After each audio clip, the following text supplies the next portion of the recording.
چین و توێژە جیاوازەکانی ناحیە ڕزگاری سەر بە ئیداری گەرمیان پشتگیری بۆ لیستی ژمارە 194 کۆمەڵی ئیسلامی ڕادەگەێنن و بەڵێن دەدەن لەم هەڵبژاردنەدا دەنگەکانیان بۆ ئەم لیستە شایستە بێت.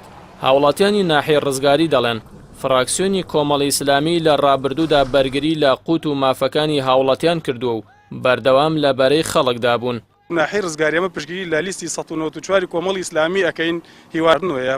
هەڵبژاردن واجبێکی شەرعی و نیشتیمانیە.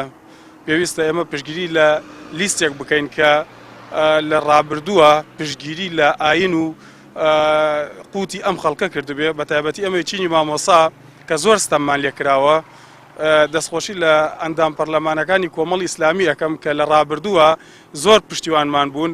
ئینشاءڵڵا هیوادارم لە داهاتووشە پشتیوانی لە خەڵکی ستەم لێکراو بکەن. من وەکو هاوڵاتیەک پشتگیری خۆم بۆ لیستی 194 دەرەبڕم، چونکە لە ڕابردوودا توانیەتی مافەکانی کورد بگەڕێنێتەوە لە پەرلەمانی عێراق و هەم لە پەرلەمانی هەرێمی کوردستان. من هەوڵەدەم بۆ سەرخستنی لیستی کۆمەڵی ئیسلامی ئەم لیستەیە، چونکە خەمی خەڵکیان خواردووە لە ناو خەڵکی دابوونا، بەردەوام لە بەرەی خەڵکی دابوونا.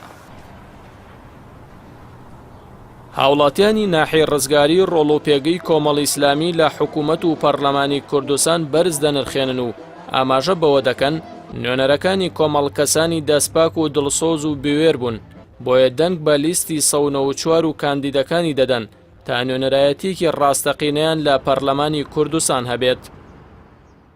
لیستی 194 لیستی کۆمەڵی ئیسلامیە پێشتر و لە کابینەکانی تری حکوومەتە لەسەر ئاستێکی بچووکی کە پۆستی وەزارەت و پۆستی پەرلەمانیان بووە، شوێن دەست و کارەکانیان دیار بووە و دەستپاکی و ئیش و چالاکیەکانمان بینیوە. لەبەر ئەوەی من بە هاوڵاتیانی ناحیە ڕزگاریش ئەڵێم دەنگ بدەن بە 194 چووکەم خەڵکی دەستپاک و ئەخلاقپاکی تایە و هەوڵی سەرخستنی لیستی ژمارە 194 کۆمەڵی ئیسلامیە دەین، چونکە لە ڕابردووە کارەکانمان بینی لە چی لە پەرلەمان کە ئەندام پەرلەمانەکان بەرگری لە مافی گەلیان کرد، چی لە وزارەتە کە بیریمان چی وەزیرێکی دەستپاک و چی وەزیرێکی بە ئەمین بوو، چی لە بەرەبەرەکانی مین و چی بەرەبەرەکانی چاودێری کۆمەڵایەتی. بۆیە ئێمە متمانەی خۆمان بە لیستەکە بەخشین و جارێکی تر ئینشاءڵڵا هەوڵی کاری باشتریان لێکەین.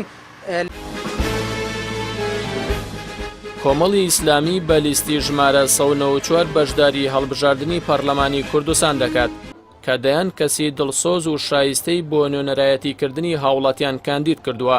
کۆمەڵی ئیسلامی داوا لە دەنگدەران دەکات متمانەیان بە لیستەکەی ببەخشن تا بتوانێت بە نوێنەرایەتێکی گەورە بچێتە پەرلەمان و باشتر بتوانێت شەڕی مافەکانیان بکات.